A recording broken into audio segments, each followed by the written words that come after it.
Hello and welcome back to my channel. आज हम alpha numeric series के और भी ज़्यादा जो मॉडरेट लेवल के क्वेश्चंस होते हैं, आज हम उन्हें डिस्कस करेंगे। प्रीवियस क्लास में हम लोगों ने डिस्कस किया था कि क्या बेसिक कॉन्सेप्ट्स होते हैं, किस तरह की अल्फा न्यूमेरिक सीरीज होती हैं और उससे रिलेटेड क्वेश्चंस को कैसे सॉल्व किया जाता है, वो हमने कल बेसिक में डिस्कस किया था। आज हम लोग उसका सेकेंड पार्ट करेंगे, जहाँ पर हम देखेंगे कि किस तरह से सीरीज को कॉम्प्लिकेट किया जाता है। ये भी काफ़ी मॉडरेट लेवल के क्वेश्चंस होते हैं, इनमें डिफ़िकल्टी लेवल ज़्यादा नहीं होता, बस इनकी अंडरस्टैंडिंग थोड़ी सी मॉडरेट होती है compare to easy. So class को स्टार्ट करने से पहले हम एक छोटे से कोट के साथ स्टार्ट करते हैं। Self belief and hard work will always earn you success. तो भले ही दुनिया आप पे भरोसा करे या ना करे, खुद पे भरोसा हमेशा रखिए और अपनी मेहनत, अपना काम हमेशा वफादारी से और ईमानदारी से करिए। जिंदगी में सक्सेस आपको जरूर मिलेगी। सो आइए क्वेश्चंस को स्टार्ट करते हैं। सो पहला क्वेश्चन क्या कहता है? If words are arranged according to the alphabetical series from left to right, then which word is third from the left end? यानी कि अब क्वेश्चन को आपको ध्यान से पढ़ना है कि क्वेश्चन आखिर कहना क्या चाहता है। The question says words are to be arranged according to alphabetical series. अब यहाँ पर आपको लेटर्स को अरेंज नहीं करना अल्फाबेटिकल ऑर्डर में। हमें हमेशा ऐसा लगता है कि तीन डिफरेंट अल्फाबेट्स को लेकर के कॉम्बिनेशन बना दिया गया है, जिसकी वजह से हम क्या करते हैं, इसको भी अरेंज करने लगते हैं। बट क्वेश्चन में ये नहीं कहा गया।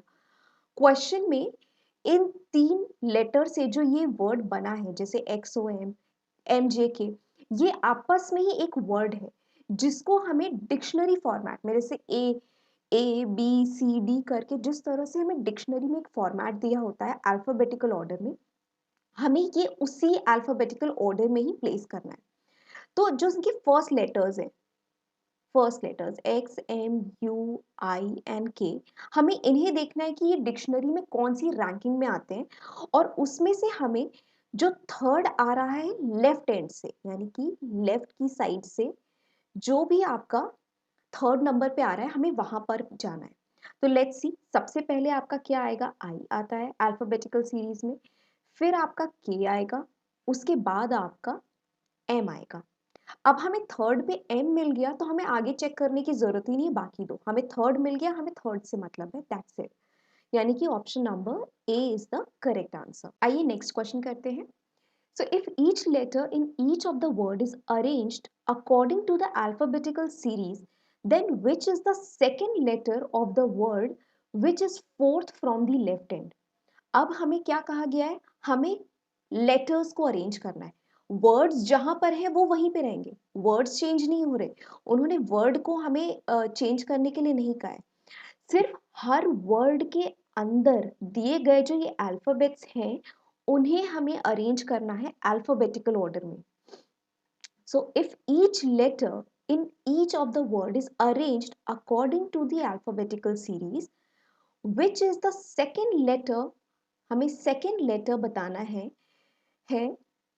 Of the word which is fourth from the left end, यानी कि हमें लेफ्ट एंड से बताना है। लेफ्ट हैंड से, अब वर्ड अपनी जगह पे है, वर्ड अपनी जगह से कहीं नहीं हिल रहे, सिर्फ इनके अंदर के जो लेटर्स हैं ये अल्फाबेटिकल सीरीज में डाले जा रहे हैं। तो वर्ड अपनी जगह पे है, तो ये फर्स्ट पोजीशन पे है, ये सेकंड पोजीशन पे है, ये थर्ड पोजीशन पे है, और ये फोर्थ पोजीशन पे है।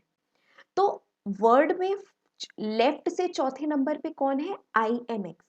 अब IMX को हमें अल्फाबेटिकल ऑर्डर में अरेंज करना है, यानी कि आई अल्फाबेटिकल ऑर्डर के अकॉर्डिंग पहले आता है, फिर M आता है, फिर X आता है। यानी कि ये जो तीन लेटर्स हैं, ये पहले से ही अल्फाबेटिकल सीरीज में लगे हुए हैं, हमें यहाँ पे कुछ भी चेंज नहीं करना पड़ेगा। और इसका हमें कौन सा वर्ड बताना है? Second letter. सेकेंड लेटर हमारा हो जाएगा M, यानी कि option number B is the correct answer. So I hope ये आपको क्लियर होगा। अगर कोई भी डिफिकल्टी आती है या इसको समझने में दिक्कत होती है, तो do let me know in the comment section. So आइए अब नेक्स्ट क्वेश्चन पे जाते हैं।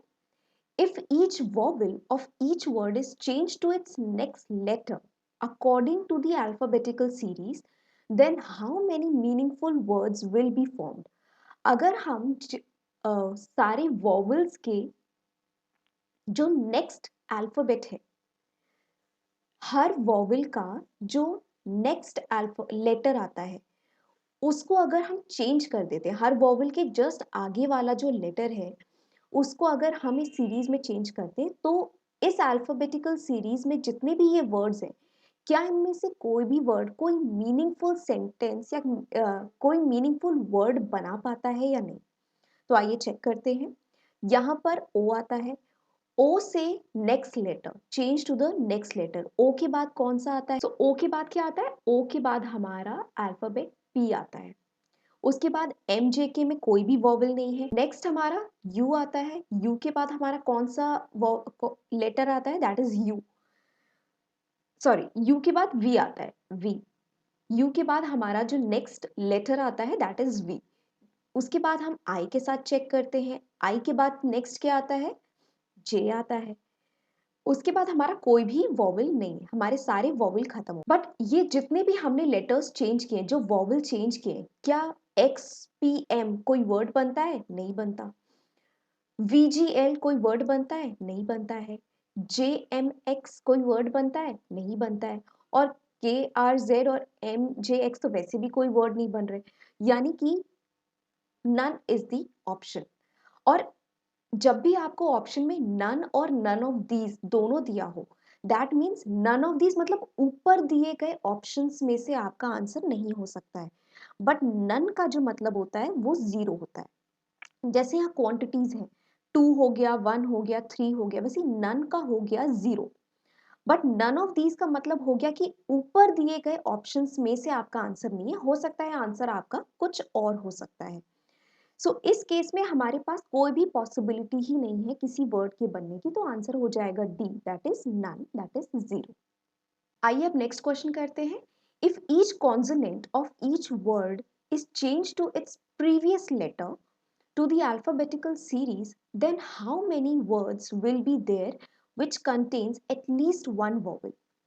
अब यहाँ पे किन की बात की जा रही है? यहाँ पे कॉन्सोनेंट्स की बात की जा रही है।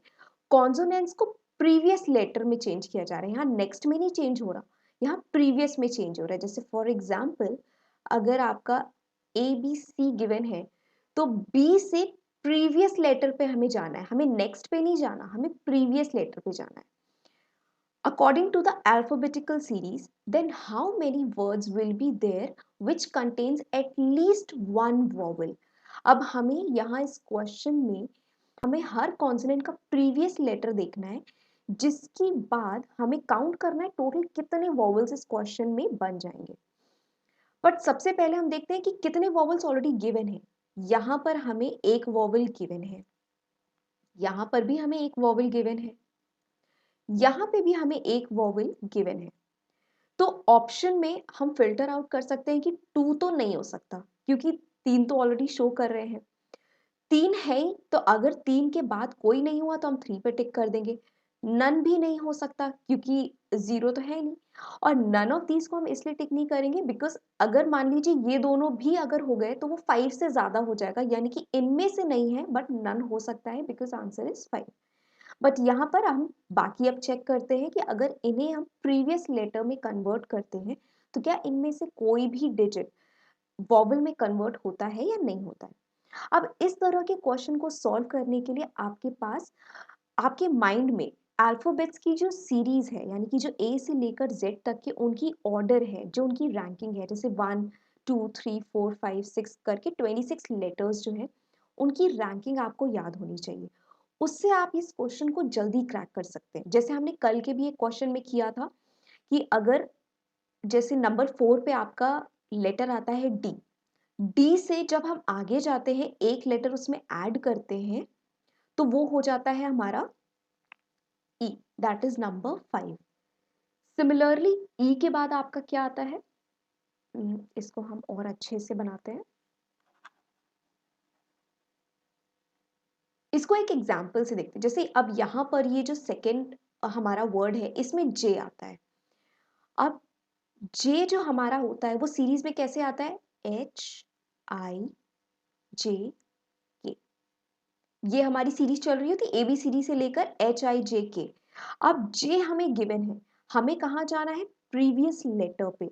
तो जे से प्रीवियस लेटर आने पर हमारा वॉवल बन जाता है आई, यानी कि जो हमारा जे है ये कन्वर्ट होकर आई में बदल जाएगा, तो ये एक वॉवल बन गया।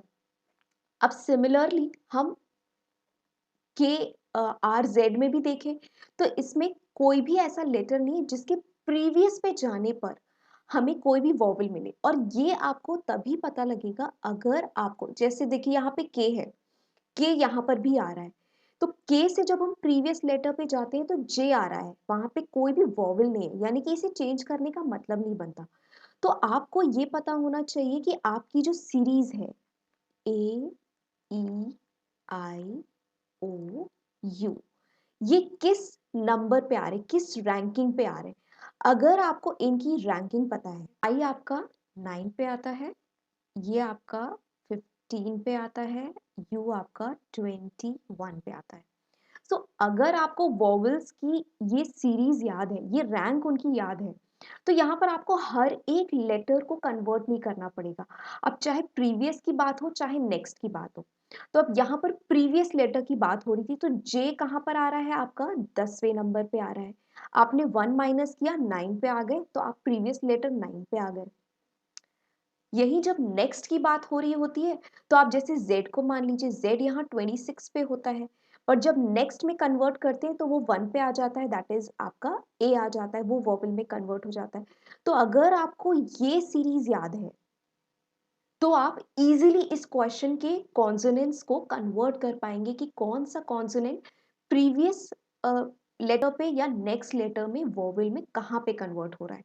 सो मेक श्योर आपको ये रैंकिंग याद होनी चाहिए, अदरवाइज आप एग्जाम में क्या करोगे, हर एक लेटर के आगे पीछे चेक कर रहे होगे, जिससे आपका एडिशनल टाइम वेस्ट होता है। सो मेक श्योर कि आप इस तरह की कोई भी जो टाइम कंज्यूमिंग एक्टिविटी है उसको आप रिड्यूस कर लीजिए, और ये आपको प्रैक्टिस से आएगा, ये ऐसे नहीं आएगा कि आपने सिर्फ एक बार लिख लिया और कर लिया और वो हो जाएगा। इसके लिए आपको रेगुलर प्रैक्टिस लगती है। जितना आप प्रैक्टिस करेंगे आपको उतना ही ज़्यादा ये नंबर्स और रैंकिंग याद हो जाएगी, और क्वेश्चंस को करने में फिर आप फटाफट उस चीज़ों को रिकॉल कर पाएंगे, आपको टाइम नहीं लगेगा। So practice this. तो इस क्वेश्चन में हमें कितने वॉवल्स मिल गए, 1 2 3 एंड 4। सो हमारे पास जो करेक्ट आंसर है that is B, that is 4। आइए अब नेक्स्ट क्वेश्चन करते हैं। If first and second letter of each word are interchanged with each other, then how many meaningful words will be formed?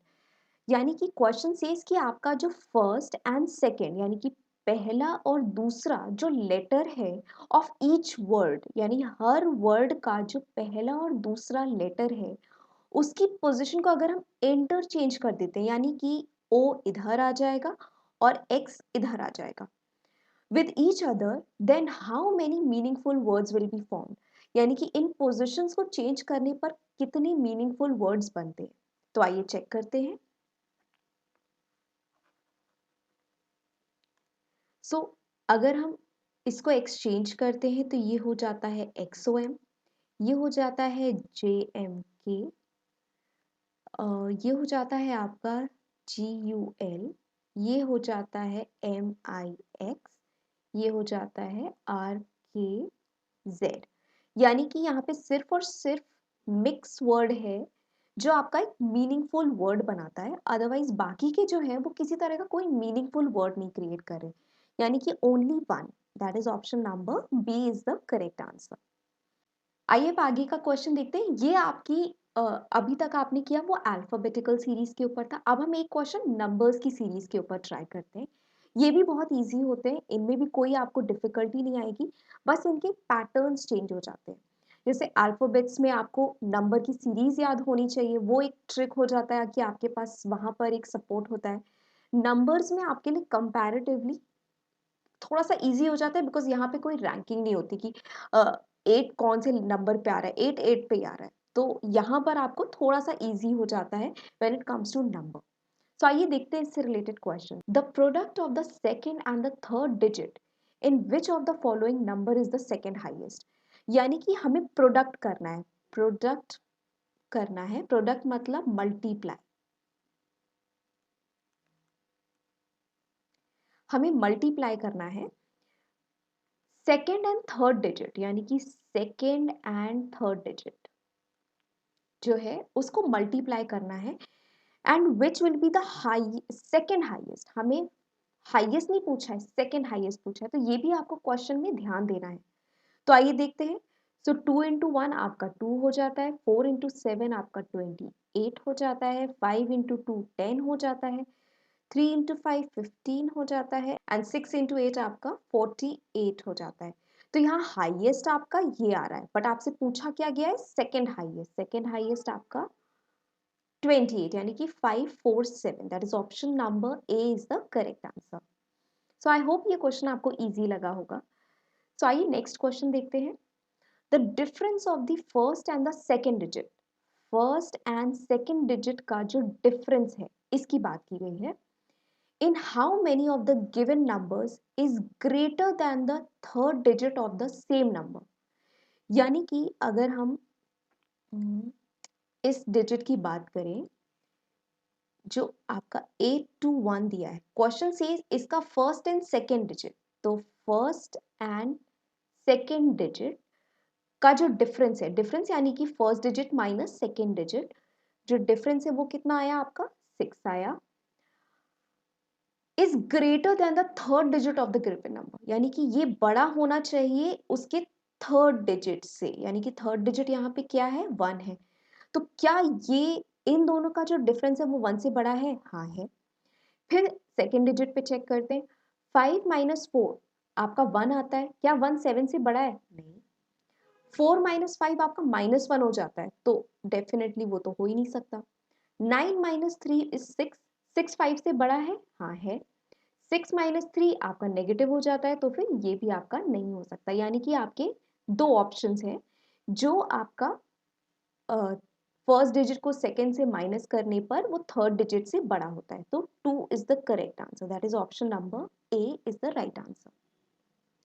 Next is Next question is, if all the digits of the given numbers are arranged in ascending order within the numbers, what will be the sum of the second and third digit of the second highest number thus formed?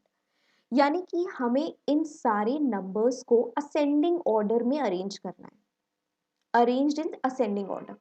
अब ascending order का मतलब ये नहीं कि यहां से लेकर के सारे नहीं, ये इंडिविजुअल पेयर्स हैं, इन पेयर्स को हमें इंडिविजुअल यानी इस ग्रुप के अंदर इन्हें असेंडिंग ऑर्डर में हमें लगाना है। असेंडिंग यानी छोटे से बड़ा, छोटे से बड़ा, यानी कि यहाँ 1 आ जाएगा, फिर 2 आएगा, फिर 8 आ जाएगा। सिमिलरली यहाँ पर सबसे छोटा क्या है 4, फिर 5, फिर 7। यहाँ पर सबसे छोटा 2 है, फिर 4, फिर 5। यहाँ पर सबसे छोटा है 3, फिर 5, फिर 9। यहाँ पर सबसे छोटा है 3, फिर 6, फिर 8। अब क्या किया गया, within the numbers what will be the sum of the second and third digit. हमें सम यानी कि एडिशन करना है सेकेंड एंड थर्ड डिजिट का of the second highest number. अब इनमें से जो सेकेंड हाईएस्ट है, फर्स्ट हाईएस्ट कौन सा है आपका 457, सेकेंड हाईएस्ट आपका क्या है 368। इसकी कौन से डिजिट, सेकेंड और थर्ड? तो सेकेंड डिजिट आपका क्या है 6 और थर्ड डिजिट क्या है 8, दैट इज आपका आंसर हो गया 14। That is option number E is the correct answer. Next question देखते हैं। If the first digit and the third digit of the given numbers are interchange, यानी कि first digit and the third digit, first digit and third digit are of the given numbers are interchanged, यानी कि यहाँ 1 आ जाएगा और यहाँ पर 8 आ जाएगा, 2 अपनी पोजीशन पे रहेगा। Which following interchange, which of the following will become the second lowest number after performing the said operation. मतलब इस तरह से सारे नंबर्स को चेंज करने के बाद कौन सा नंबर होगा जो सेकेंड हाईएस्ट होगा। अब जितने भी लास्ट डिजिट, यहाँ पर ट्रिक आपकी क्या काम करेगी, आप सारे नंबर्स को मत चेंज करो, वो फिर ना आपका एडिशनल टाइम ले जाएगा। आपको क्या करना है, यहाँ पे स्मार्ट वर्क करना है।